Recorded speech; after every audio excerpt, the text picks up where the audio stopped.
Well, hello everyone, and welcome to the show. I am really excited to be joined by the lovely Tina Ullmann today. We have been talking for, I think, just under a year, um, and she's always such a pleasure and such a joy to talk to. She's a really values driven individual, which warms my heart. She's also the founder of TLU Mindful Coaching. She does many, many great things in the HR world. But rather than me spout on, Tina, welcome. Why don't you introduce yourself to everyone? Sam, I'm so excited to be here. I love our conversations. So I think putting this one out there would be a fantastic way for us to see our true selves, like through conversation. But as you stated, I'm Tina Ullman. I started TLU Mindful Consulting, which is a HR services model as well as a life and leadership coaching model. So I'm excited to be here and to talk about the business and how I can help support small and medium-sized businesses, as well as those going through career transition and life and leadership development. You see, I told you she can do a lot. Um, Tina. Oh, this is going really well already. Tina, help you were as I'm going to go back to an earlier comment. You were one of the most highly value driven individual that I've had the privilege to meet. How has that helped you with your business and align yourself with some of the clients that you're working with? I think the important piece for me was even just delving in to the values that are the most important to me around candor and trust and relationship building, right? So those are very core to me and to who I am and to the clients that I work with. And that's what helps us work better Mm, together in that space, right? So I think if we can be truly upfront with each other and have a very candid conversation, we don't necessarily have to, we're not rude to no. each other, but let's just have an honest conversation about what's happening so that we can resolve it, right? And we can put the best practices in place that are going to solve the issues. And that to me is what gives me passion around helping a business drive the results through their people, but also through having those candid conversations that eyes wide open, Mm. like even be aware of what your blind spots are so that we can really dig into the issues and resolve what we need to for your business growth. Yeah, and it's interesting. I think you've covered something there, which I it saddens me that it seemed to have occurred that candor doesn't mean it has to be rude. Candor is actually showing you care enough about someone or something to be able to have that conversation, to be able to say, look, I care about this enough to be brave to have this candid conversation. And I fundamentally believe candor can be delivered with good grace. Absolutely. And I think it's a crutch to some people too. Like I'm from the New York, New Jersey area, right? I live in Connecticut right now. I've lived in the Boston area. But and when I was in the Boston area, my tagline was always like, "Well, I'm a Jersey girl, so I'm just gonna like say it like it is," and that was my crutch. But like, let's not use a crutch. Like it's truly adding, like Deb's saying in chat, it's truly adding the clarity around the conversations that you need to have. But I am a Jersey girl, so I will tell it like it I love that. I love that. Hey, Deb, great to have you with us. is. Do you like? I just did you a little wave there. Um, Tina, I'd love to hear more about your backstory in terms of how did you get where you are today in terms of your business, and what was your pivotal moment when you decided to go all in with this? Yeah, I mean, I have been in the corporate HR space for 25 years, right? So I've grown up through the business partner model. I've worked in um, areas that I love the most were the talent management space, the org development space, and driving org effectiveness. So like that to me really brought out a lot. But then working with the C-suite executives as their business partner really helped me dive into business analytics, right? Mhm. And really being able to understand the business, drive the business acumen, and get the results that the business needed is where I found a lot of interest. And that had me start really digging into what I wanted to do. Um, phase 1 for me was starting my LLC, but I did that 6 years ago as more of a leadership development and coaching kinda side gig. And up until this year, I've done a lot of thinking over the past year around, like, is now the time? Do I take this jump, like, to offer the HR services? And a big piece to me taking the leap and making that decision was joining fractional people, right? That community and having a community of professional HR leaders that you can connect with, because that was the biggest fear for me, was not having community out of the corporate space, because the corporate space is really, you build your friends, you have community there, and like if I didn't have that, how was I going to continue to engage differently? And that group actually helped me realize that there is a amazing group of people that are out here driving abundance for all and ensuring that, we are a community together and we celebrate successes, we lift each other up and share insights, and it's just amazing. So that joining fractional people, joining the MindAbility Club, all of those things helped me realize that I could take this leap now and be able to really go in on small and medium-sized businesses to be able to help them get the business results that they needed with the level of experience that I have. And I figure now's the time. If I don't do it now, I'll never do it. So why am I paying for my LLC if I'm not going to do it? So let's just get it done and go, right? I love LFG, we say. absolutely, absolutely. And I agree with you. We partner. One of the reasons we've gone all in with partnering with FPP is we believe in that abundance mindset. We fundamentally believe that, as HRs somehow are treated so much better once they're out and actually selling their worth. And the amount of times that we've had conversations, and you've heard some of them where actually, people are charging their worth for companies who wouldn't have paid them a salary that was their worth or listened to their advice that was their worth previously. So we're seeing a big shift in that, which is great. Tina, when you look forward, you've got this great community around you now. Um, 2 great communities yes, around me. two great and it's so funny. I kind of see FPP and MindAbility Club. I MindAbility yeah, Club. I kind of see us that we're all as one. It's so funny, which I love. I think it goes back to that abundance mindset, and I think Deb, you've mentioned that as well earlier. They're so inspiring. Have a growth and abundance mindset. Um, and that's so important to have. And Tina, I've seen a real evolution with you in terms of that abundance mindset that, I can do great work. I will do, moving from I can to I will. When you look at some of the work that you've done historically, what are you most proud of? What are some of those achievements where you kind of look back and think, wow, I did that? Yeah, so there's been so many because again, I've been in this space for 25 plus years, right? So I've worked in hypergrowth. I've worked in unfortunately declining growth within organizations, right? But looking at some of the most achievements, the things that I'm most proud of was leading a Harvard Business Publishing leadership group, right? 150 VPs, changing working with Harvard Business Publishing to actually change out the curriculum that they had identified because it wasn't retail based. It wasn't focused on what our leaders were doing every day. And I went and picked all the case studies and kind of helped align what that looked like. And to me, as somebody that, hadn't at that point finished my college Wow. degree, was leading a Harvard Business Publishing leadership cohort. And I led 4 of them. And in the process, I got my bachelor's degree and then my master's.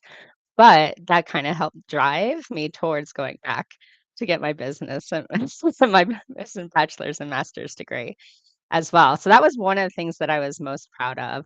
And also like the relationships that I built with CFOs and turning Mm. around the mindset around that HR needs to have a seat at the table and being able to change some of that mindset for some of our C-suite leaders with the different organizations that I've been with. Yeah.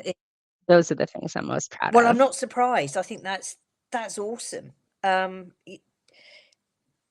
And particularly when you have a great CFO relationship, that in itself speaks volumes, right? How often do we hear times Yes. and tales of, a CFO and a CHRO doing that because that alignment is missing, which comes from Yep. candor, which comes from, great communication. um that's really powerful, and you just demonstrated there the power of candor and the power of great communication, what it can lead to when it's delivered well. Yeah. I think the other key thing there is also like truly embedding yourself in the business to talk and be able to know where the business is and where they're going and help them get there. Like building that strategy that's going to be aligned to the business strategy is what I love to do, and Mm. helping people kind of see the future state of where their people component and the teams that are actually doing the work to drive the business, where how it will get there. Yeah, you're so right, and I agree with Deb. That's a story that needs to be shared, so freaking inspiring, especially for people who allow a lack of a degree to impede what they think is possible. And Deb, I completely agree, and I remember 20 plus years ago. I know I don't look over Dave at 21, so thanks. I Same. Yeah, same, yeah. I I was on an executive committee with an organisation. We were just about to launch interactive television into the UK. We had a late night meeting. It must have been about 10 o'clock to really finalise the day of launch. And at that point, we'd had a criticism from one of the shareholders saying, there are very few of you on the exec committee who are launching a £350 million investment into the UK market. And there wasn't a single one of us around the table who had a degree. Oh, yeah, And that's a at, fantastic story. at that time, that was so unusual. And, it's great to hear more of those coming up. And I'm so, so pleased you shared that story. Thank you, Tina. I think that will be inspiring for so many others. And again, great testament to every side of what you do and how you deliver that. I'd now like to take you forward. When you look forward at the hopes and dreams and aspirations for your company, what are the kind of things that you'd love to be working on in the next 6 months? And what are you hearing in some of your conversations where you're thinking, oh gosh, we can add such value there? Yeah. Um, Thanks for that question, because I've been doing a lot of thinking around this. I've been working on positioning statements and kind of differentiating myself from others that are out there right now. And my focus is really going to be on small to mid-sized businesses, right? So the focus on anyone that has 10 or more employees up to 250, a revenue of 5 million up to 50 million, right? So kind of broad, but also there's a lot of different businesses that are out there Mm. that kind of need that support. And it's really looking at businesses that are now at a point where they're growing, but they can't afford a full-time HR leader, or they don't have that thought partner to help them think through, what does your job architecture look like? What is your, are you following all of the right compliance issues? Let's talk about what your strategy is. Have you defined core values and competencies? Because I love doing that. Right. Let's look at what our core values are and competencies, and then build the framework and the strategy that's going to get you 3 and 5 years down the road. I've been doing a lot of research recently on the entrepreneurial operating system model, right? So really looking at the EOS model and how a lot of that is tied to people, and really Oh driving yeah. that people component forward and leveling up the game within the business. And so constantly looking at ways that I can improve another person's business. And this really through um, relationships that I'm building across different groups that I belong in right now, where they're like, I was at a BNI group earlier this week, and someone was like, I was told you were coming today, and I was so excited because I have a client that's not ready quite yet. I'm like, just refer me, get me Yeah. connected. Like, I'll get them ready. I'll get them ready. Um, I'll get them ready.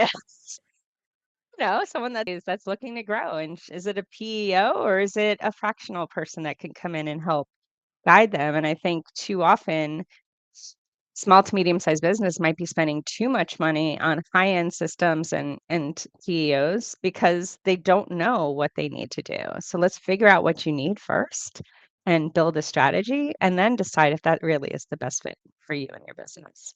Right. And that's where I see myself in the next 6 months is working with small to medium sized businesses to do that and just trying to increase their revenue for them, taking time away and hours away from them having to do all of this work themselves and not focus on their business growth. Yeah, and I think with growing competition, with the growing speed of things, I mean, when you look at some at the sheer, yeah, it is the sheer speed, and relentless growth of technology, of what's going to happen next, you really start to appreciate the fact that you can have a 10-year plan.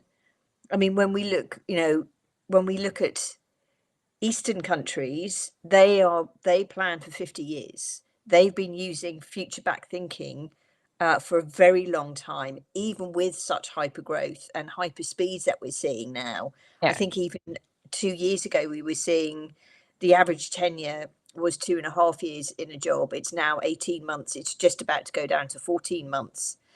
Um, Personally, I think that's great. Get the expertise, get the experience, change how you onboard, know what you want as a business, and change the relationships you have with your employees from parent child to partners. And having that understanding at the outset is so important, isn't it? Is absolutely important. And I noticed like Deb put something in comments too around almost have a 10-year existence. But if you don't Yeah. plan for that or strategize for that, then you could lose that business that you've grown, that you're looking to build for so long, right? If you don't continue to build that strategy. And what I hear from a lot of people, so I don't know what's going to happen in 10 years. Like if we look at political environments and those things that are out there right now, right? So I don't know what's going to happen in 10 years. Why should I plan a 10-year plan? It's like, let's build a 10-year strategy and then you refine it, right? You're Exactly. always refining things. Like I'm constantly going back and looking, okay, should I do it this way? Should I do it this way? Sometimes a little too much. It's my ADHD comes out. It's like back and forth, but otherwise, it's working through all of that with the leaders to really help them see that vision for themselves. Yeah, exactly. And you're so right that 10-year allows you to change and pivot, because if you're spending Yeah, 350,000, right, on a CMO, when actually you need someone who can really get to grips with the AI. And I'm not just talking about generative AI, I'm talking yes. about everything that's coming on the back end of that. Um, if you're not thinking forward, how do you actually understand what you need? The aptitude side of things and the learning side of things is becoming way more important. Deb's just made a good point. The future I see is that businesses who understand that human expectations around jobs and employment will drive their growth, that will treat their people like humans, will be the companies that survive the AI revolution. Absolutely. I say that all the time. You cannot have the growth in the AI revolution without people. Data is informed by people, right? So, how are we going to continue to drive the AI revolution if you don't have the people that know how to make it work and support it? Yes, exactly, exactly. Do you know all of this kind of, that there's many weird and wonderful stories that we hear around how people are wanting to embrace AI, what they're wanting to do with their businesses. And a couple of weeks ago, I think I mentioned, I asked Stephen, throughout your career, what share a funny story, or a funny story that's happened with a client, and we ended up with a Highland cow, uh, not a real one, who was stolen, called Wendy, and disciplinaries had to be taken as a result. On a more lighter note, what are some of the funniest situations that you've had to deal with? Well, I think growing up in my HR career through retail, you deal with a lot of very interesting, funny situations in the human resource aspect of things, right? So, um, I think part of what I think, honestly, one of the funniest things that ever really happened was when I was working in a downtown Brooklyn store as an HR manager, and we named it the Rats because we lived above the train, right? So we had large rats in the building, and we named them. And but it wasn't funny for some people, but it did add humor to the business and those of us that were working there. But anyone that works in New York knows you kind of name your rats. They're your pets in your buildings in some cases, right? So just have to make light of different situations that occur. Totally. Oh, I love that. Yeah. Name your rat. Name your Mm, rats. That's what you got to do. that's what we gotta do. Amazing. You can So use when that you in so many different ways. I know. It reminds me of a story that I can't share on here. Um, but I will tell you sometime. A beaver was involved. We'll leave it at that. Um, so Debbie, oh yay, I love the HR stories. They're almost as There are good as so nurse many. stories. Yeah. I know. And if only, Deb, we were allowed to publish some of them. That Exactly. would be amazing. I think, but there's an anonymous book that needs to come out that sits on many people's desks that would just be there, just for sheer humour, I think. Exactly. So Tina, when you look at your business and say where you want to be in 5 to 10 years time, is this something that you would love to have in across I the states? Yeah, it looks like my camera disappeared. I don't know why. Yeah, I noticed that. I can still hear you. So I'm sure it'll come back. Okay. So I'm just gonna see if I can fix that. So in 5 to 10 years time for me, I really want to have growth across the US, right? So I'm starting kind of on the East Coast because that's where I am. But because of the work that I've done over the past 25 years, I have leaders that I know across the US. So it's like, hey, can you fly out here and do this? And I'm not quite ready for those flights, overnight flights to Dubai like you do. It is something that I am very open to going anywhere and traveling because I love to travel. So, for me, growth and what I see for growth in my business is being able to help small to medium sized businesses across the US in certain areas. And verticals. Like, I love the renewable energy piece and kind of Mm. drilling in to that piece of it. I never thought that I would like the utility side of things, but I've worked in utilities for the last 3 years, and, it's very exciting because trade is so important to the US economy and being able to kind of help, those areas. And then never really expected to love working with CFOs. So it's really working with CFOs and COOs that I find the most interesting and fun work to do. So I'd say 5 to 10 years, I'd love to see my mindful HR services as the top or company that people would want to reach out to because they know that they're going to get the success from it, but also really helping others through my life and leadership coaching overcome burnout, right? So being there, having a core, continuously group of people that I'm working with on their life and leadership coaching to help them understand that you can envision your success for the future. Doesn't matter where you start, there's always places for you to go.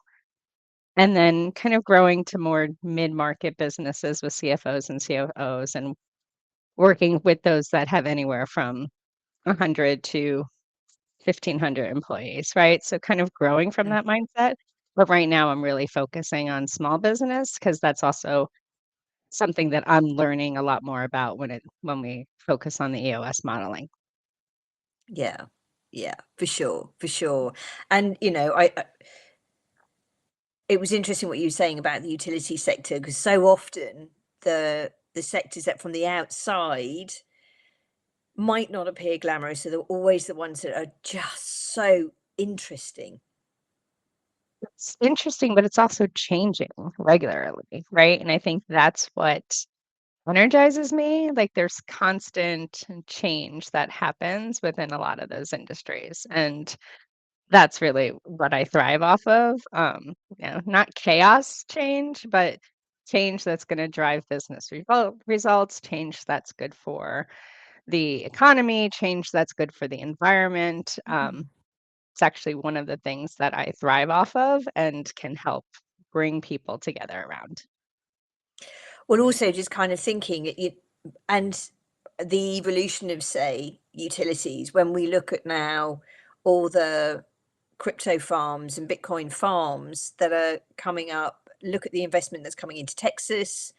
Um, the share prices are going through the roof with some of the energy companies because of how much energy is required and going to go into some of these Bitcoin farms. I mean, I think that that in itself, I mean, who knew 10 years ago that Exactly. we'd be building Bitcoin farms? I mean, I'm a 50-year-old gal and I would love to look around a Bitcoin farm. Anyone watching wants to send me an invite, please do. Thank you very much. I'd love, it. I think that's brilliant. There is so much change coming in there, There is. Yeah, um, and the companies around that kind of stuff. So yeah, definitely. And it's exciting. It's exciting work. yeah, yeah. So you could be working with a Bitcoin farm. Who would know? I know, Who knew I that that would be an opportunity in the future, right? So that's the know. exciting part. You just never know where your life is going to take you. Exactly. I'm now very excited about this for you. And I wonder You if we need to do a reverse headhunt together behind the scenes on this afterwards. Maybe we'll look at that. think we should. I think we should. I think Um, we should. yeah, exactly. Condition, if you do get an invitation, I come with you. That's my only ask, Tina. Absolutely. There we go. Great. I will I will. absolutely bring you with me so we can look at Bitcoin farms together. Oh, I love it. I love it. And again, this goes back to what we were saying earlier. When you plan 10 years ahead, it's about the known and the unknown. But that's the exciting bit. What do you want to be? Do you want to be the Blockbuster or the Netflix, right? And what comes after Netflix? Because at some point that'll go too. Exactly. Well, it almost did at one point, and then it skyrocketed back, right? So Yeah, yeah, exactly, exactly. So yeah, I those 10-year plans suddenly become very, very important when you look at that. And I know we started something called the uh, Rude business model. And actually, that was born out of being able to create a business model to make sure that companies, particularly our HR consultants and fractional HRs, were not left behind. And that's part of our coaching, which, where are the uncertainties and where's the education that's required? Because that's becoming more frequent as well, isn't it? yeah, absolutely. I think the things that are shared through the Mindability Club are just so important too, because we're learning from so many of each other in terms of different businesses that we all support and how we've gotten where we are and kind of lifting each other up through different areas and thinking things through. So, looking at the different businesses within the HR consultants and the leaders within the Mindability Club that have really been very eye-opening for me too, and seeing the growth that those businesses are having and the consultants that are having as well has been very exciting. Yeah, and thank you for that. It's You're welcome. You've just been such a joy to have in the club. It's always lovely seeing you. Which kind of brings me on to something you said earlier when we were looking at, say, the utilities and how it's changing. We were Mhm. laughing a bit about the Bitcoin farms and everything else a moment ago. How is this changing the other side in terms of your executive and leadership development? How are you seeing some of those challenges changing at that level? So I think part of the problem, I wouldn't say problem, part of the challenge right now is that things are changing so fast that it's really hard for leaders to kind of um, get a handle on where the teams are at, right? And Yeah. as reductions are happening, it's like you're not really sure who's doing what. We're just making like quick changes within that space. And I Mm, think some of the biggest challenges that I'm continuing to see in businesses is that values and visions were created probably 10 years ago or longer, right? 5 years yeah. ago. How often are you reviewing those? Like, do your values match where your company is growing, where your company's vision is for 10 years down the road?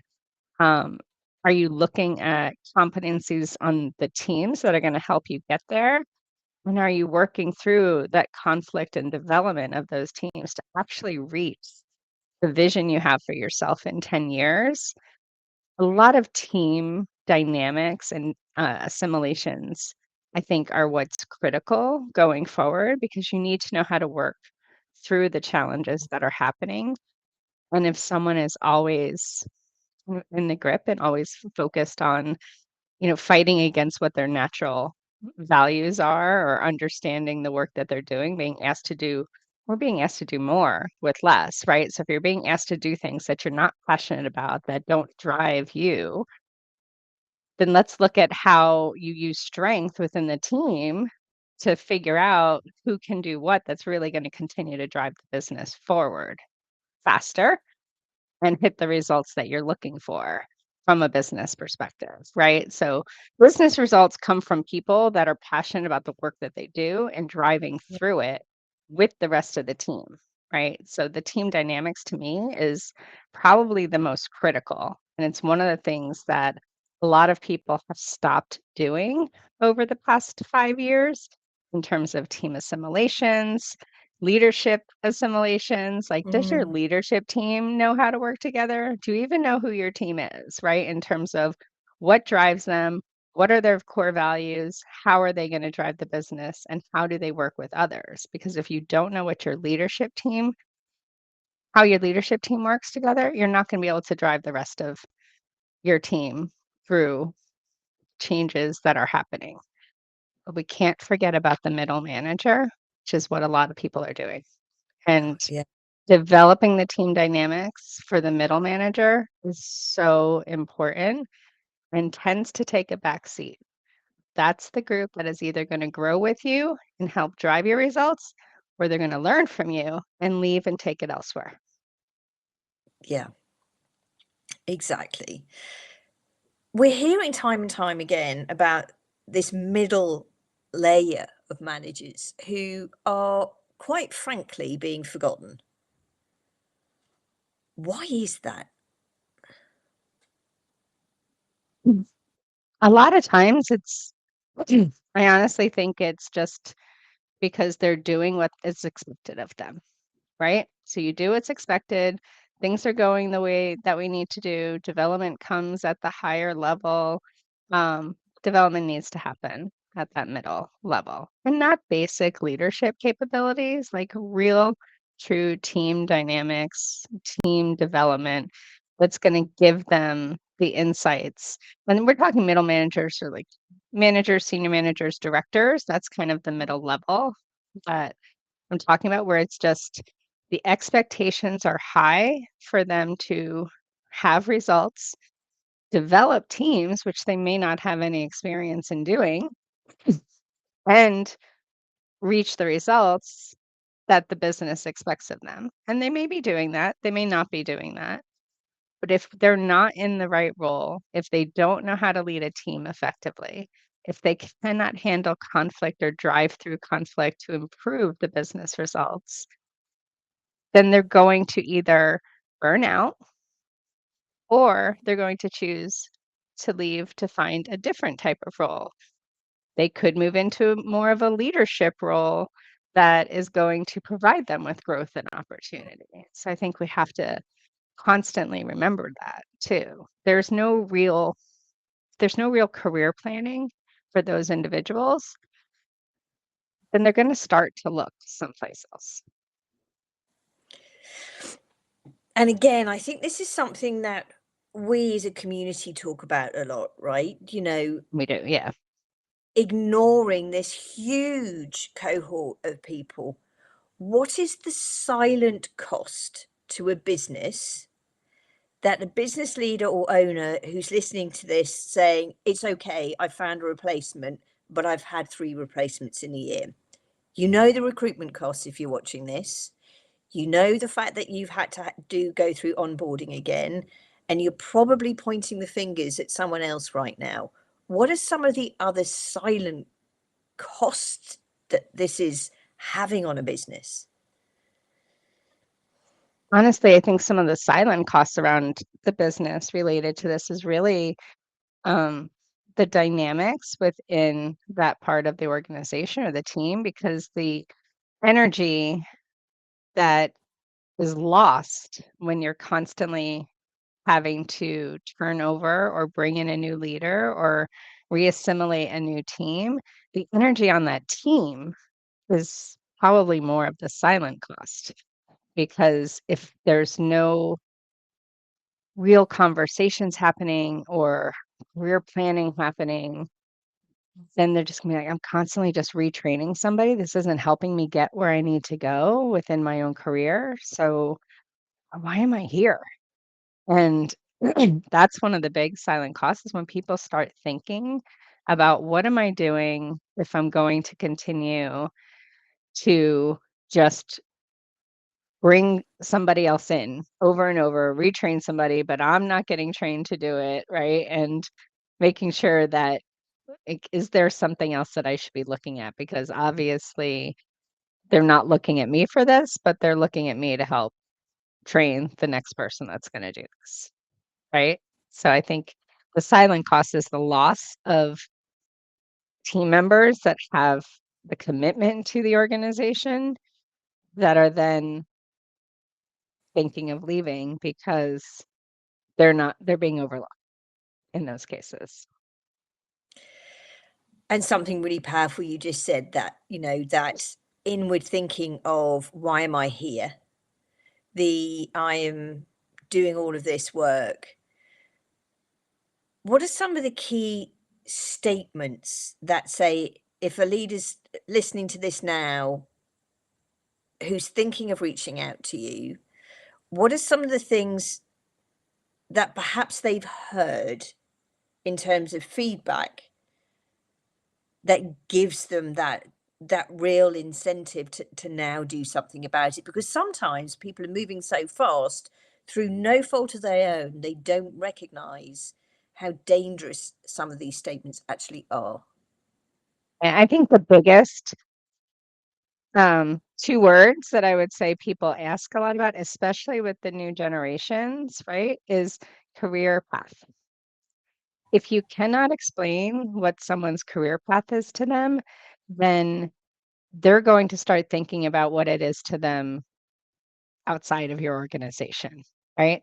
So if you have people that just randomly ask what their career path is, and you don't have career pathing set up within your organization, then that's something that you probably need to address. Even if it's cross-lateral moves, especially for small or medium-sized businesses, there's not a lot of vertical roles, but there's a lot of cross-functionality and learning can happen. So Yeah. career paths can exist, even if it's not a vertical movement. Yeah. Brilliant. Thank you for that, Tina, because I think, sometimes we put a lot of, we tend to beat up the leadership as HRs and HR community and and those who own businesses. But a lot of the time, if they're running at 150 miles an hour, they've dropped a ball. and it's like, we know what that ball is. We've seen it drop. That ball has now gone down a gutter. It's with your mates who the rats right down there, right? And it's Sure. just like That's right. you stick your hand down, you're going to get bitten, right? But there's another way of Yeah, doing this. So absolutely. thank you for that. Debs, yeah, I agree. I see this as an example of a fixed mindset that most companies have. They dangle the carrot of C-suite to their middle managers, getting them to compete without considering how this impacts the humans they're pitting against each other. I love that example. I think Yep, that's it's a so fantastic true, example. Yeah. so sad, and a fantastic example, as Tina said. Then it's the old mindset that title stroke money is the primary driver of success for most people no longer applies. I agree with that. We see it all round the world. I'm blessed that I travel the world to see clients face to face, to help them build a successful business on their terms. Actually, I think people are traveling more than ever because they want those experiences, they want to learn, Yes. and that's such a driver.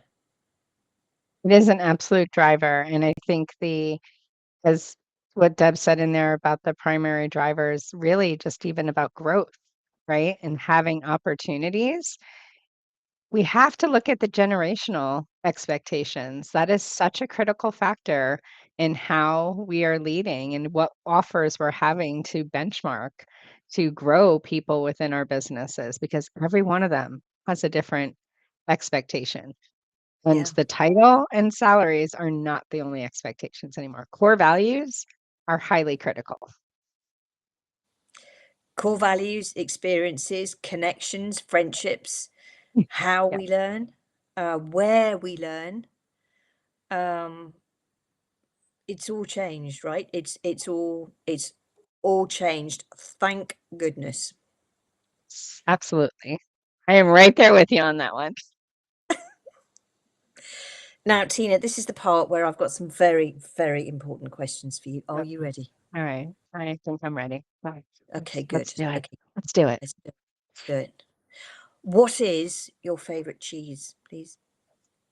My favorite cheese Hmm. is actually brie. It's my favorite cheese. Right. With a little fig jam warmed up. It's my favorite cheese. Oh, I love it. So not only did I dash back from the airport yesterday, as I was telling you, so for those who are watching that don't know about my mad schedules, I literally was in Dubai for 48 hours, I think, maybe 72, I can't remember. Came back. I wanted to be back in the office for a big extra session that we were delivering in the business club. I was stuck on the M25, which was our major motorway from the airport back to the office for 3 hours, which gave me 3 minutes to get back. But I then went out afterwards, took my husband out, and we had a fabulous supper. And we had halloumi sticks with this like warm homemade chili jam. Ooh, that sounds Yeah, wonderful. yeah. That was spectacular. So, Tina, over the last year or so, what films have you watched that you felt you'll never get those moments of your life back again? I actually just watched one the other day called The Gourd. I was like, oh, this is going to be fantastic. It looks super exciting, and it's Miles Teller in it. It's like, oh, after watching it, I'm like, yeah, no, nope, can't can't get that time back. I probably should have just been reading or going to bed because it was late. Yeah. That's my Oh, opinion. I was not a fan of that one for sure, but yeah. I it looked saw the exciting. yeah. I saw the trailer of it. I was like, no. And Deb, thank you. I agree. We've gotten to the nitty gritty part of the conversation. Cheese equal life. Deb, I just love you even more. Please share with us your favorite cheeses in the comments. Join in. And the last question I have for you, which is equally important.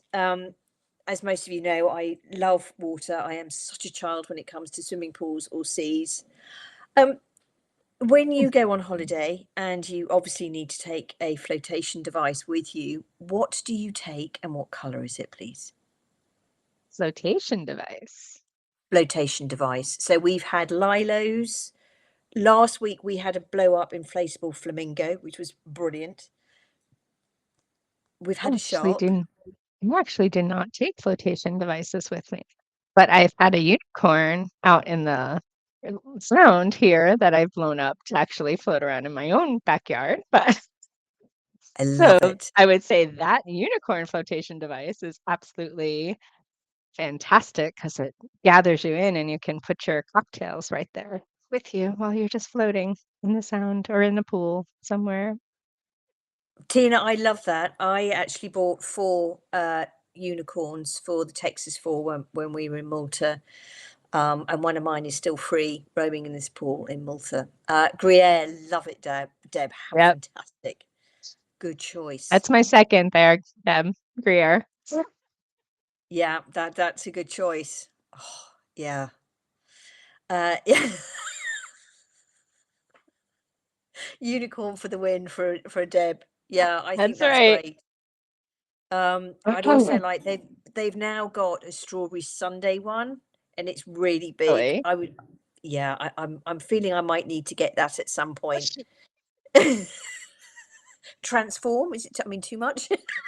No, hey, I mean, it's Vegas, right? So anything happens in Vegas, Sam. Now I'm going to expect to see that Sunday in the pool with the win. So let's go. But Tina, please remember what goes on in Vegas stays in Vegas. Yeah, so we just have to Absolutely. keep quiet. Absolutely. I have a different name for Vegas. I was gifted a new name when I went out for a business. So my name is not Tina in Vegas. I will share with you when we get there. Vegas. See, I love it. What goes in Vegas stays in Vegas. Oh my God, what could possibly go wrong? Deb, That's I love right. it. I need a sloth. That is brilliant. We know what to get Deb for the holidays and for Thanksgiving. That's on order. Floats need cup holders for beverages. Sam, Absolutely. very professional Absolutely. there. Yeah, Sam's very balanced. She's one for water and one for cocktails. So There you go. That's a good plan. very Always. important. I Very think as important. HR leaders, we always try to balance that way, a beverage and water. Yes, 'Cause you exactly. always need both. Yeah, I love it. I love it. Tina, you've been such a valuable member of the business club and just given so much as a human being there. If anyone's thinking, watching this today, and they're thinking about joining, you shared some of your experiences. What other experiences would be helpful for them if they're considering coming along? For me, it would be if you're really looking to kind of hone in and gather tools and insights from people that are doing the work already and have had the challenges that maybe you fear that you may have in the future, now's the time to join and kind of get ahead of what your fears are and start to build your own 10-year plan, right? Because if you're not doing the work early on, then it's going to feel like you're constantly doing the work and not getting out into the business to meet with business leaders as you should. So um, I would say the insights that you can gather from all of those that have done it before and the challenges that people have already gone through will help you become a better leader and consultant and entrepreneur for yourself, in my opinion. Tina, thank you. Thank you so You're much. welcome. Deb, definitely need to meet you in Vegas. Totally agree. I will not be the awkward one in the corner. I will be the one networking to a lot. Yes. Which is which is what I do, and I've taught everyone in the business club. So we will be doing sessions on that, pitch clubs in New York and Boston beforehand with club members and FPP members. If they're watching, we've got a discounted rate. It's like $45 to come for a half day. Come, let us help you deliver a fantastic pitch before you go. Free for business club members, obviously. But yeah, definitely need to see you. Tina, you've shared so much valuable expertise and insights today. If someone's watching this, and they will be, saying, I really have to have Tina in my life and work with her, how do they get in touch with you? So the best way to get in touch with me is a quick email. So it's tina@tlumindfulconsultingllc.com, or a quick text, which is 973-727-3117. That's the easiest way to get in touch with me. I do have a website, but we're in the middle of rebranding and repositioning. So we can always do that. LinkedIn is also the best way to get hold of me because I'm constantly on LinkedIn responding to requests and sharing information. Love it, constantly responding to requests. So get your request in quick because she's going to have a waiting list. Um, Tina, just give us your email again and your phone number and just give people the chance to write it down. I want to make sure they have every opportunity to reach out to you. Sure. So it's Tina at TLU Mindful Consulting LLC.com is my email. It's also on my LinkedIn page. So you can also just click on a quick Calendly invite on LinkedIn for a 15-minute kind of get to know you and figure out if we should work together. And my phone number for text messages is 973-727-3117. Happy to connect with anybody that's looking to help grow their business and figure out what their next strategy is.